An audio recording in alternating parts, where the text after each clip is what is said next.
এক আব্দুল আওয়াল মিন্টু সাহেব ইচ্ছা করলে এখানকার অভ্যন্তরীণ যন্ত্র সংখ্যার দূর করতে পারেন, এ কথা এসছে। আমরা পিএফসি বা অন্য দলের লোকেরা যারা আছে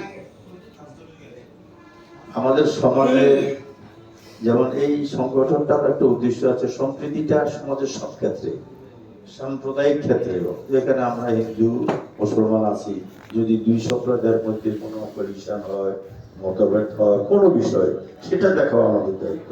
গ্রামে গ্রামে অনেক সময় দেখেন গন্ডগোল বাজি যায়, কোনো সমস্যার সৃষ্টি হয়, এই জাতীয় বিষয়গুলো পিএফসি দেখবে।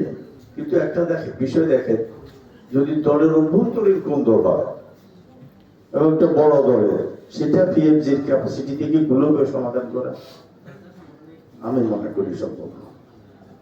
এই যে আপনারা বলছেন আব্দুল আল মিন্টু সাহেবের সাথে বসার জন্য, তারা তো ঢাকাতে নিয়ে বসছে, এই বিপক্ষে বসা হয়েছে, আমি ভালোভাবে জানি।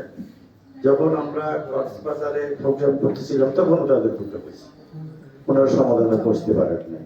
সমাধান যদি এরকম হয় যে আমরা এরকম বসলাম, সবাই ভালো কথা বললাম, সব ঠিক হয়ে যান, গঠনতন্ত্র মানেন, নেতাদেরকে মানেন, সুন্দর থাকেন, ভালো থাকেন, নেতারা বক্তৃতা চলে গেল, কিন্তু সমাধান করবেও না।